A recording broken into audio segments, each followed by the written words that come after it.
Allez, je reprends les cassons. C'était là, j'ai rebouché. On voit plus. Et regardez ce mastodon, un gros, énorme bouton.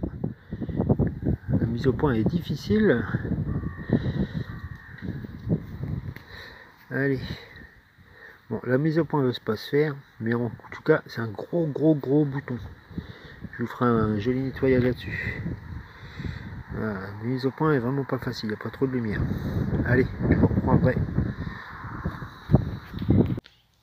Oh la vache, il est vraiment énorme ce bouton. Regardez, je vous mets une photo juste là.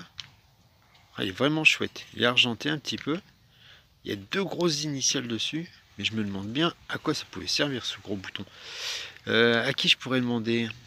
Tiens, on va aller demander au prof.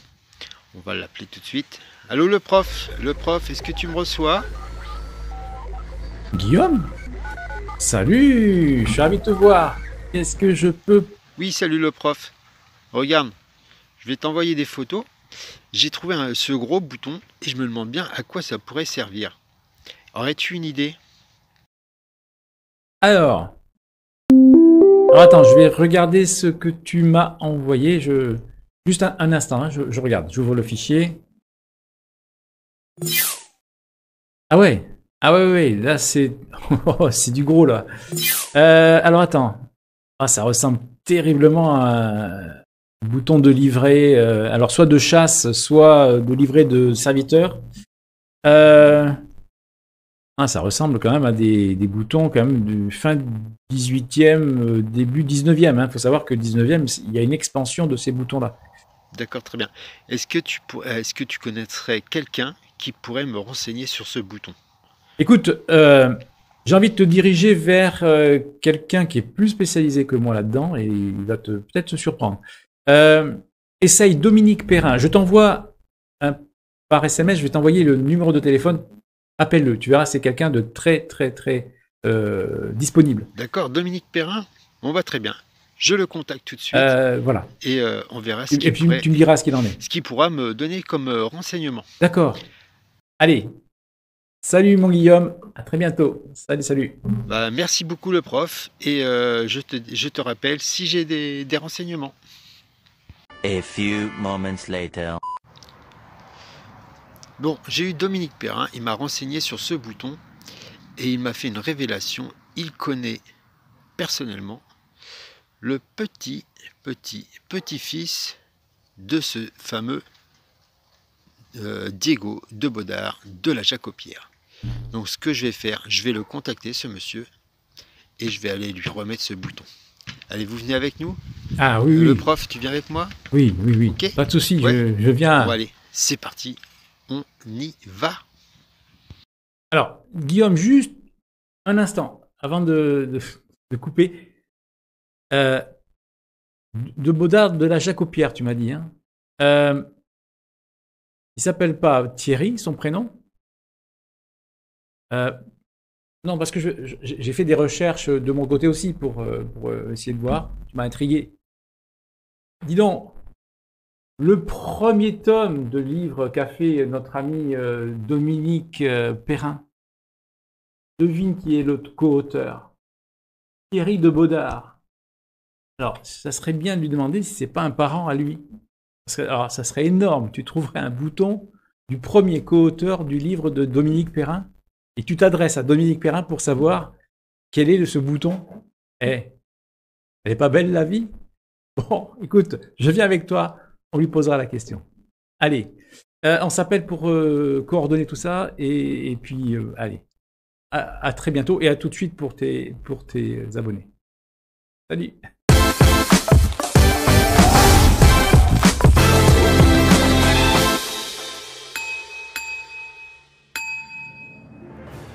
C'est donc accompagné de Didier et Hugo que je vais à la rencontre de monsieur Thierry de Baudard. Malheureusement, un petit problème technique est survenu lors du tournage. C'est pour cela que certaines séquences sont coupées. Je m'en excuse par avance. Salut les gens, bon bah je vous reprends. Ça y est, on s'est mis d'accord avec le prof, ici présent, qui nous conduit. On a pris rendez-vous avec le monsieur de Baudard, qui est le petit fils de monsieur Diego de Baudard de la Jacobière, à qui nous allons remettre ce fameux bouton. Voilà. Donc on va aller rencontrer cette personne. On devrait arriver dans 24 minutes, c'est ça? Donc on va aller voir ce monsieur et on va aller voir l'histoire de ce bouton. C'est parti, vous nous suivez? Didier, t'es prêt? Ah ben, au bout de la ligne droite. Au bout de la ligne. Allez, c'est parti.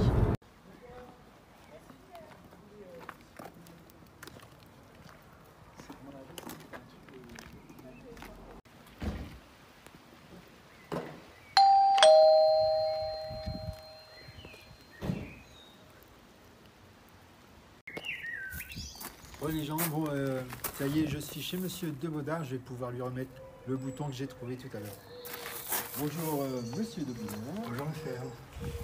Allez, je vous donne enfin, Je mets mes lunettes. allez-y, je vous en prie. Alors, et voici donc le bouton. Ah, il est magnifique. Il est magnifique. Ah, c'est très intéressant parce que c'est un bouton qui est en argent. Donc on pourrait expliquer pourquoi est-ce qu'il est en argent. Donc c'est un bouton au chiffre de mon aïeul Diego de Baudard, c'est-à-dire mon arrière-grand-père. Ça, c'est un souvenir de famille. Mais comment avez-vous trouvé ça? Comment avez-vous trouvé ça? Eh ben, en faisant de la détection. De la détection de métaux pour dépolluer un jardin. Et j'ai eu un son, j'ai fait un trou. Et il m'est apparu comme vous le tenez là. Il n'y en avait pas d'autre à côté? Non. Ah zut alors, zut alors. Et vous avez trouvé ça où? Dans une petite commune de la Sarthe. Ah, ça pose des questions. Écoutez, c'est un magnifique bouton de livret, Diego de Baudard, couronne de compte un petit peu usurpée, mais on usurpait les couronnes assez facilement à cette époque-là. D'accord. Très belle fabrication supérieure, et surtout très très bon état pour un bouton qui a été trouvé dans le sol. Oui, bah oui, oui. La tâche que l'on ajoutait, mais il fallait que le bouton, il fallait pas qu'il soit trop léger, donc il fallait que ce soit joli. Donc on rajoutait du plâtre à l'intérieur. On mettait du plâtre, on laissait sécher, et là le bouton était un bouton. Vous voyez, c'est un bouton qui est lourd. Donc le bouton était lourd. Une fois qu'il était bien séché, qu'il était bien fermé, on mettait les boutons sur une petite plaquette en carton et du papier de soie, et on appelait le propriétaire pour lui demander de bien vouloir payer les boutons. Alors, pour des raisons que l'on peut comprendre, le fabricant de boutons ne pouvait pas les fabriquer une par une, hein, ou un par un. Donc, celui qui a perdu ce bouton-là, on n'a pas refabriqué des boutons. Alors ça, c'est la joie des collectionneurs de boutons. Quand on tombe sur un chapelet de boutons, c'est-à-dire une réserve de boutons, c'est de plus en plus rare, malheureusement, aujourd'hui, le propriétaire avait chez lui une dizaine, une quinzaine, une vingtaine de boutons d'avance. Et quand vous regardez les livres des fabricants de boutons, vous voyez commande de monsieur Intel, 30 boutons et 3 petits. Ou alors on dit chose amusante, on voit pour la fabrication de boutons de monsieur Intel, en raison du décès du père, et c'est un bouton de livret. Et vous m'aviez dit que vous avez, c'est Dominique Perrin qui m'avait dit que vous aviez le petit. Alors moi j'ai le petit en doré, je ne savais pas qu'il existait en argent. D'une manière générale, on dit que les boutons dorés étaient portés par le personnel dans la maison et les boutons en argent par le personnel à l'extérieur. C'est ce qu'on dit. Écoutez, on ne l'a pas vérifié, mais c'est ce que l'on dit. C'est peut-être un indice pourquoi je l'ai retrouvé dans la Sarthe. Voilà. Alors, que diable allait-il faire dans la Sarthe? J'ai aucune explication à vous donner pour ça, si ce n'est que les boutons voyagent beaucoup. Par exemple, les boutons de la famille de ma mère, les 4 barbes, j'en ai trouvé un aux États-Unis. Qu'est-ce que le bouton allait faire aux États-Unis? Et je suis en relation actuellement avec un autre collectionneur, marchand d'ailleurs, qui a un bouton d'une autre famille du côté de ma mère, qui lui est en Allemagne. Et assurément, il n'était pas allé en Allemagne. Donc les boutons voyagent, je ne sais pas comment, et celui-ci est arrivé dans la Sarthe. Je ne vois pas de raison pour expliquer que Diego de Baudard soit allé et vécu dans la Sarthe. Je ne vois pas de raison pour expliquer ça. Alors c'est un bouton de livret. En fait, quand on parle des boutons, il y a grosso modo 4 familles de boutons. Il y a les boutons de mode, tout le monde comprend ce que c'est qu'un bouton de mode. Les boutons militaires, vous qui avez été militaire, vous savez ce que c'est qu'un bouton militaire. Les boutons de livret, ça c'est un bouton de livret. C'est un bouton qui est avec un monogramme, c'est-à-dire DB Diego de Baudard. Dans les boutons de livret, vous avez aussi des boutons avec des armoiries.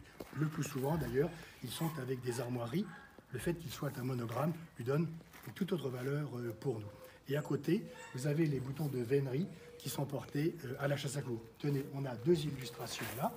Voilà une livrée qui était portée par le personnel au 19e siècle. On voit donc une tenue avec une coupe spéciale et les boutons. Alors là, vous avez les 2 armoiries de monsieur et de madame sur la livrée. Ça, ce sont des boutons de livrée. Comme celui-là. Exactement comme celui-là. On peut imaginer, voilà, on peut imaginer une tenue comme ça. Voilà, exactement comme ça. Voilà. C'est dommage que vous n'ayez pas trouvé une livrée avec. Bah oui, ça aurait pu être bien. Et alors souvent, les gens font la confusion entre les boutons de livrée et les boutons de vénerie. Voilà une tenue de vénerie. D'abord, vous voyez, la coupe est différente. Cette tenue-là, elle est faite pour être portée quand vous êtes à cheval. Et c'est en fait un grand manteau épais et solide. Et vous avez un bouton de vénerie avec ce qu'on appelle des attributs de vénerie, c'est-à-dire soit la tête de l'animal, soit le corps entier de l'animal, soit un fouet, une trompe ou une dague. Et le plus souvent, soit le nom de l'équipage, soit la devise de l'équipage. Du coup, la personne qui a perdu ce bouton, il devait être bien embêté. Comment on fait pour refaire un bouton comme ça? D'abord, comment est-ce que ce bouton a pu arriver dans la Sarthe? Oui, déjà. J'en ai absolument aucune idée. Je crois plutôt au hasard et qui ferait que le bouton a été retrouvé enterré. Alors, quand il manquait des boutons, d'abord, on a quelques informations au dos du bouton sur le fabricant. Le bouton vient de la maison supérieure qui a dû travailler, qui a dû fabriquer des boutons, je crois, de 1850 à peu près jusqu'à 1930. Très, très grosso modo. Donc déjà, on a une grande période pour dater ce bouton. Puis ça, comme c'est le bouton de Diego de Bodard, si on met en parallèle les dates de Diego, on peut imaginer la période de minima et maxima de fabrication de ce bouton. Comment est-ce qu'il fabriquait ces boutons? Quand un domestique, on lui faisait faire une livrée semblable à celle-ci. Donc on faisait ajuster la livrée au gabarit, exactement comme vous feriez faire un complet sur mesure aujourd'hui. Voilà. On faisait ajuster la livrée à la taille, aux dimensions de celui qui allait la porter. Et ce qui est très amusant, c'est que vous aviez toujours à l'intérieur de la livrée, il y a une poche. Il n'y avait pas beaucoup de poches dans les livrées, mais il y avait une poche à l'intérieur où il y a le plus souvent marqué le nom du domestique pour lequel la livrée était faite. Alors, on allait chez le tailleur pour faire la livrée. Vous aviez quelques tailleurs à Paris qui étaient spécialisés dans la fabrication des livrées. Il y en avait aussi en province. Et pour les boutons. Pour les boutons, vous avez 5 ou 6 fabricants. Bien sûr, je pense à Agri, qui a été le plus grand fabricant de boutons, qui fabriquait des boutons. Comment est-ce qu'on faisait? Le propriétaire disait oh, j'aurais bien envie de faire des boutons ça serait bien que j'ai 2 sortes de boutons parce qu'on ne sait jamais, on pourrait avoir une grande livrée, une livrée d'apparat et puis une livrée plus ordinaire. Ça, c'est la livrée plus ordinaire. Alors, pour la livrée plus ordinaire, on peut imaginer, ça c'est moi qui fabule, on peut imaginer que pour la livrée ordinaire, ils allaient mettre les monogrammes, donc ils allaient chez le marchand et voilà, je voudrais faire un bouton avec les initiales D, B. Le marchand dessinait, il faisait un croquis. Le propriétaire disait non, le D est trop grand, le B est trop petit. Bon, il se mettait d'accord sur un calque, il faisait une épreuve d'essai, c'est-à-dire une épreuve d'essai, il la montrait au propriétaire, il disait bah oui c'est bon, il la faisait modifier. Et ensuite, une fois qu'ils étaient bien d'accord, on fabriquait le bouton. Pour fabriquer le bouton, il faut 2 pièces. Il faut une matrice et un poinçon. Alors, ça, cette pièce-là, c'est une pièce unique qui va servir pendant toute la vie, chaque fois qu'on a à fabriquer des boutons. Et ça, c'est le poinçon. C'est une pièce, par contre, qui s'use. Vous voyez, elle s'emboîte exactement. Donc, une fois qu'on était bien d'accord sur ces dessins-là, j'attire juste votre attention sur le fait que là, le dessin est à l'envers. Oui. C'est-à-dire, ce qui est à gauche est à droite. Donc, il fallait un artisan graveur capable de graver à l'envers, ce qui n'est pas du tout évident. On fait la matrice, on fait le poinçon, et on met une feuille de métal. Alors vous avez un système de marteau à mouton, etc., pour descendre et pour presser. On fabriquait le bouton. Là, vous avez une coquille. D'ailleurs, je pourrais vous montrer une coquille, j'en ai. On fabriquait une coquille.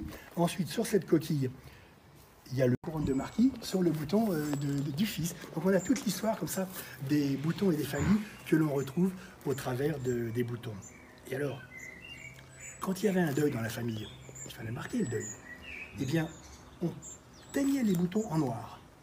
Et on trouve quelquefois des boutons qui sont noircis. Alors on a la tentation de dire « Oui, mais c'est de l'argent qui n'est pas astiqué ». Non, non, non, c'est pas de l'argent qui n'est pas astiqué. C'est un bouton qui a été intentionnellement noirci pour montrer que l'on vivait le deuil. Donc, le personnel avait des boutons noircis et les maîtres de maison étaient aussi en deuil, grand deuil, demi-deuil, etc. À cette époque-là, ça se passait comme ça. Donc tout le monde les maîtres de maison et le personnel, tout le monde portait le deuil.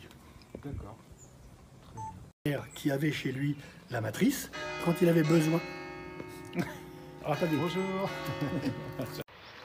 Salut les gens, on en profite car il y a un ami à monsieur de Baudard qui nous a dit, qui lui a dit en parlant, tiens, si ils peuvent aller dans mon potager car il a perdu une de ses clés de maison. Donc si on peut la retrouver au passage, on va essayer. Ça permettra à monsieur de Baudard de découvrir notre passion. Voilà, allez, c'est reparti, on y va. Premier son de surface pour moi, une sardine. On va aller voir monsieur Baudard pour lui montrer. Excuse-moi de te déranger. Voilà, à mon avis, il y a eu du camping dans le coin. En effet, en effet. Et ça, j'en ai trouvé des tonnes. Des sardines chez moi, par chez moi. Ah oui, oui, bah oui. Bon allez, on y retourne Là, voilà, avant que... Facilement parler l'histoire en disant, ben, si vous trouvez des trucs, ça veut dire que ça a été... On fait du camping. Il a fait du camping. On fait une petite histoire de la propriété. Salut les gens, vous connaissez cette tête, ça se passe ici. Alors, là, ici, bon, c'est pas grand chose, hein, c'est 5 centimes d'euros. 5 centimes d'euros. Et il y en a une autre ici. Et voilà. Ça, c'est quoi? Je sais pas. Il va être jaloux, votre camarade. Et On s'est embêté à aller là-bas et... on en trouve ici. Bon, de toute façon, la rouille, là c'est une 10 centimes. C'est de l'euro. C'est de l'euro? Ouais. Alors, c'est moi qui me rends plus compte que je perds mon argent. Quel dommage. Ça aurait pu payer le café. Ouais, bah là, C'est de l'euro, ça? ah ouais, non mais c'est tellement de la qualité. Ben, monsieur de Baudard, merci beaucoup de votre accueil.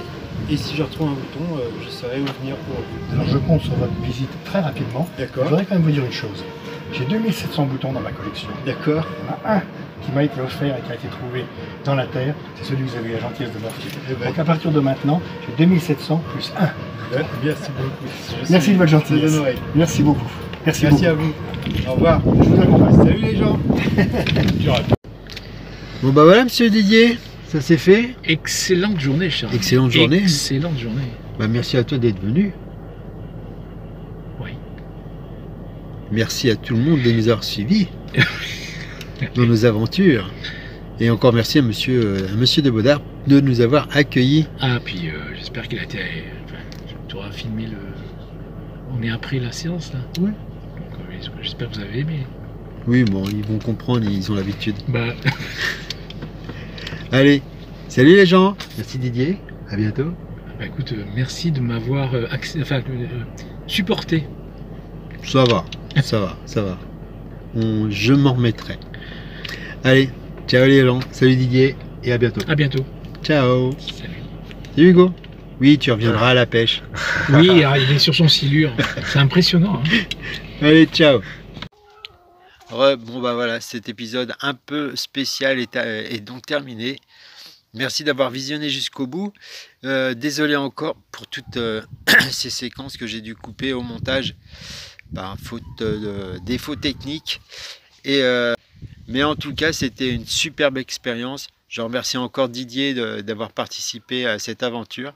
Merci aussi à Hugo d'avoir été là pour nous filmer aussi. Merci à mon binôme Guy Degraine d'avoir participé au niveau du montage. Merci à monsieur de Baudard de nous avoir accueillis et ainsi qu'à Dominique Perrin pour ses nombreux renseignements sur ce fameux bouton. J'attends avec impatience le livre que monsieur Thierry de Baudard va éditer au sujet de son arrière-grand-père. J'ai hâte de voir ça, de lire cette histoire et puis voilà. Donc je vous dis à très bientôt pour une nouvelle aventure en espérant que la pluie arrive enfin car franchement il fait vraiment très très chaud. Voilà. Alors je vous dis à très vite et prenez soin de vous. Salut les gens, ciao ciao ciao, bye.